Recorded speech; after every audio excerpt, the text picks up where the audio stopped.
Salut tout le monde, j'espère que vous allez bien les amis. On est parti aujourd'hui, on va revenir évidemment un petit peu sur le deuxième match amical du Paris Saint-Germain hier du côté de Leipzig face au RB Leipzig, notamment de Xavi Simons qui a participé d'ailleurs à cette rencontre. Score final donc dans cette rencontre, un partout. Loïs Openda avait ouvert le score côté allemand à la 12e minute à la suite d'un corner mal joué, mal défendu par la défense parisienne. C'était un peu brouillon dans la surface de réparation. Openda est au deuxième poteau, va réussir à orienter son ballon et va fusiller de près. L'égalisation, c'est Gonzalo Ramos, 70e minute. Un très joli but d'ailleurs de Gonzalo Ramos. Dans l'enchaînement, il est très beau le but de Ramos.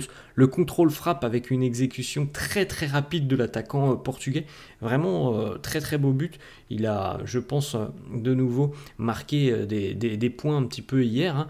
Si on se dit qu'il est dans un duel à distance avec Kolo Muani, je pense que Gonzalo Ramos, selon moi, est en avance par rapport à Kolo Muani.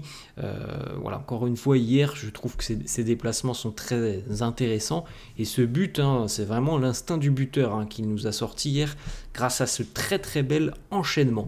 On regarde les amis le 11 de Luis Enrique hier pour affronter les Allemands. Donc on retrouvait Donnarumma dans les buts. Zague, Skriniar, Pacho était titulaire, lui qui vient tout juste d'arriver, Carlos Soler, Vitinha, Kangin Lee, Warren Zaïre-Emery, Mbaye qui lui aussi était de nouveau titulaire et d'ailleurs qui fait encore une fois un bon match, le jeune Mbaye, Kolo Muani et Asensio. Vous l'avez compris, Gonzalo Ramos n'était pas titulaire sur cette rencontre. Kolo Muani n'a pas marqué énormément de points sur la première période. Il y a eu évidemment des changements en seconde mi-temps. D'ailleurs, la seconde mi-temps était beaucoup plus intéressante que sur la première période où c'était très très très brouillon. Sur la première mi-temps, il n'y a pas grand-chose de positif à ressortir. En seconde mi-temps, c'était quand même beaucoup plus intéressant. À noter encore une fois l'entrée très positive de João Neves. Son aisance technique, elle est quand même incroyable. Ça saute aux yeux que ce joueur, il a des pieds soyeux tout simplement. À noter aussi donc la prestation de Pacho dont on va parler dans quelques instants. La petite photo donc de l'équipe hier qui a démarré face au RBL. Donc voilà, vous pouvez jeter un petit coup d'œil sur le 11 titulaire du Paris Saint-Germain. Hier, à noter une prestation très moyenne de Milan Skriniar, franchement pas rassurant hier Milan Skriniar. Il était donc en charnière aux côtés de l'équatorien Pacho. Et Pacho, lui, s'en est très bien sorti sur cette rencontre. Skriniar, vraiment pas rassurant du tout. La petite photo donc de Pacho, ça c'était donc du côté de l'aéroport pour prendre l'avion direction l'Allemagne, direction Leipzig. Petite photo de Pacho cette fois-ci sur les terrains, ses premières minutes donc sous les couleurs du Paris Saint-Germain. Ça restera donc un match amical face au RB Leipzig. On a une petite déclaration de Loïs Openda, l'attaquant belge du RBL, qui nous parle de Pacho. Donc il a affronté hier, il nous dit il est très fort, très rapide, dur sur l'homme. Il a la qualité de casser des lignes, de dribbler. Je pense que ça peut être une très bonne recrue pour Paris. Openda connaît aussi le joueur, notamment l'année dernière. Il l'a affronté entre Leipzig et l'Eintracht Francfort. Il nous dit c'était son premier match, il est là depuis 2 jours et je pense qu'il doit s'habituer. Mais ça ne va pas tarder. C'est un bon joueur qui est fort techniquement et qui sait ce qu'il doit faire. Il est très intelligent et n'aura pas de mal à s'imposer et à prendre ses marques dans cette équipe. Ce qu'il faut souligner hier du match de Pacho, c'est voilà, beaucoup d'énergie, beaucoup de course, une qualité vraiment incroyable je trouve dans les duels. C'est quelqu'un qui est très très costaud, très très solide. On l'a vu avec des relances très propres. Il a surtout tenté de relancer assez court. Je pense que c'est aussi un petit peu les consignes de Luis Enrique, mais des relances propre, sûr hier. On l'a vu aussi assez intéressant dans le jeu, dans le dos, dans son dos. Donc là, les prises de vitesse, plutôt intéressant. Et au niveau duel, franchement, c'est quand même globalement solide pour une première prestation. Alors évidemment, après, les amis, ça demande à ce qu'on puisse revoir encore le joueur avant de se faire une idée fixe. Mais en tout cas, voilà, pour un premier match hier sans avoir trop d'habitude avec ses coéquipiers en ayant un entraînement dans les jambes, je trouve que globalement la prestation est plutôt rassurante pour Pacho. On enchaîne avec la petite photo. Xavi Simons hier du côté du RB Leipzig. Voilà, on lui souhaite évidemment plein de bonnes choses pour cette saison de Bundesliga, et puis on verra ce qui se passera l'année prochaine pour son retour du côté de la capitale. Une autre information, on en avait parlé hier ou avant-hier. Cher du côté du Beşiktaş, le Here We Go de Fabrizio Romano, c'est fait pour le milieu de terrain italien qui va donc s'engager du côté du Beşiktaş Istanbul. Pour le moment, c'est quand même une belle suite de carrière. On aurait espéré qu'il puisse rester en Ligue 1 pour s'acclimater au championnat de France. Bon, il va quand même dans un club ambitieux, le Beşiktaş, un club qui joue la Coupe d'Europe, donc c'est évidemment pour son développement une très très bonne opportunité. C'est un prêt, faut le souligner. Donc voilà, c'est quand même, je trouve, une belle opportunité de carrière pour lui. Il va pas dans un club de seconde zone. Là, il va jouer les premiers rôles et il va tenter de s'imposer du côté du Beşiktaş. Autre information, un jeune Titi parisien, Sékou Doucouré, qui quitte le Paris Saint-Germain. Il a été formé à Paris, tout comme Mbaye par exemple. Il est stagiaire du club. Le défenseur a signé donc son premier contrat professionnel. On va pouvoir suivre d'ailleurs son évolution puisqu'il reste en Ligue 1. Il s'engage du côté du FC Nantes.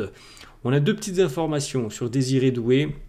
Depuis 48 heures, les amis, les JO de foot en tout cas sont terminés. Les JO vont se terminer aujourd'hui. Le foot s'est terminé depuis 48 heures. Malheureusement, ça s'est mal terminé pour l'équipe de France sur cette finale. À l'issue de la rencontre, évidemment, les journalistes ont posé des questions à Désiré Doué sur son avenir. Le Stade Rennais, le Bayern, le Paris Saint-Germain. Il nous dit: les JO, c'est fini. J'ai une décision à prendre et je la prendrai dans les prochains jours. Donc le petit feuilleton Désiré Doué devrait se terminer potentiellement cette semaine. Le Paris Saint-Germain est toujours bien présent sur le dossier, toujours présent dans la course, toujours en train de se battre. Nasser est d'ailleurs toujours très très impliqué pour convaincre Désiré Doué de rejoindre le Paris Saint-Germain. Le Bayern est aussi sur le dossier et le Bayern essaye toujours de signer le joueur. On rappelle qu'il y a une petite semaine, la tendance était plutôt un léger avantage pour les Bavarois.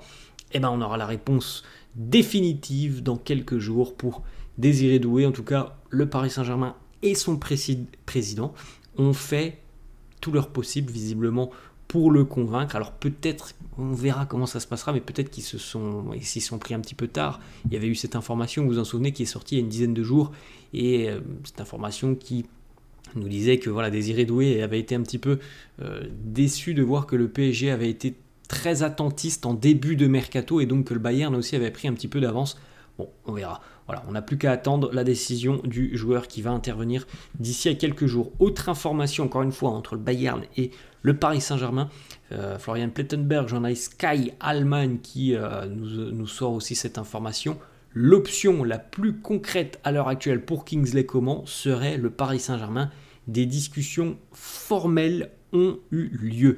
On n'a pas beaucoup plus d'informations, mais on ne peut pas écarter la piste d'un retour de Kingsley Coman du côté de Paris. De toute façon, si le PSG souhaite se renforcer sur ce mercato estival, il va falloir accélérer. Et on est le 11 août, il reste 20 jours de mercato, donc il faudra accélérer au bout d'un moment. Cette semaine va être cruciale, je pense déjà avec la réponse de Désiré Doué, qui semble à l'heure actuelle être quand même la grosse priorité. À l'instant T, c'est la priorité. Les autres dossiers dont on a déjà parlé, par exemple Coman ou Sancho, peut-être même Osimhen, sont pour le moment des dossiers secondaires. On attend la réponse de Désiré Doué. Petite information qui concerne Gabriel Moscardo. Lors des entraînements, Gabriel Moscardo ne donne pas l'impression d'être à 100%. Bon, est-ce que c'est surprenant? Il revient de blessure et vient de reprendre. Pas forcément une grosse surprise que Gabriel Moscardo, à l'heure actuelle, ne soit pas à 100%.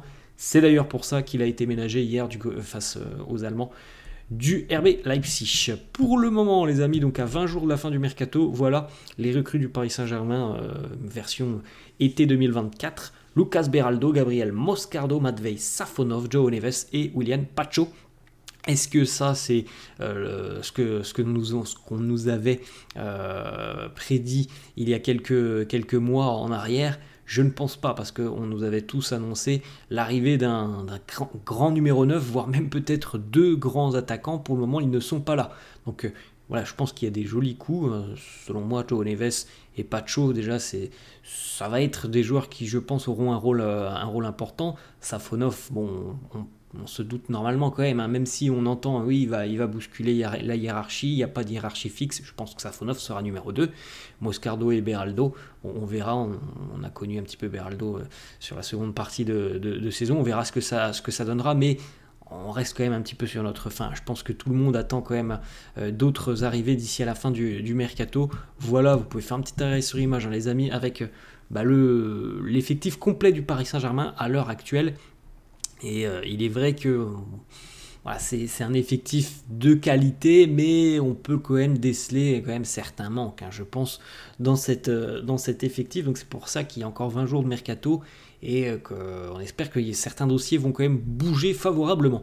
On termine, les amis, avec une déclaration de Giovanni Manna, directeur sportif du Napoli, qui nous dit, en parlant de Victor Osimhen, il a demandé à partir, nous sommes calmes car nous avons des joueurs dans l'effectif qui peuvent le remplacer de la meilleure façon possible. En tout cas cette fois-ci, Osimhen a demandé à quitter le Napoli. Il reste 20 jours de mercato, il voit bien que depuis que le mercato a ouvert, donc depuis un mois et demi maintenant, il ne se passe pas grand chose, hein, parce que certainement aussi le président de Laurentiis a des exigences très élevées. Donc là Osimhen le dit ouvertement, il veut partir, il veut quitter Naples. C'est certainement quelque chose qui va faire avancer son dossier rapidement, en tout cas je lui souhaite, et on verra si le Paris Saint-Germain est toujours très intéressé ou non, parce qu'on a vu les informations aussi il y a quelques jours, hein.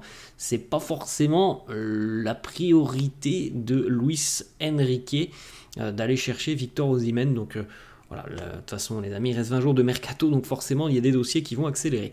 Voilà les amis, la fin de cette vidéo, j'espère que ça vous a plu. N'hésitez pas comme d'hab à lâcher un petit pouce bleu, n'hésitez pas non plus à vous abonner à la chaîne, merci à tous ceux qui le font, je vous souhaite une très bonne journée, je vous dis à la prochaine, ciao.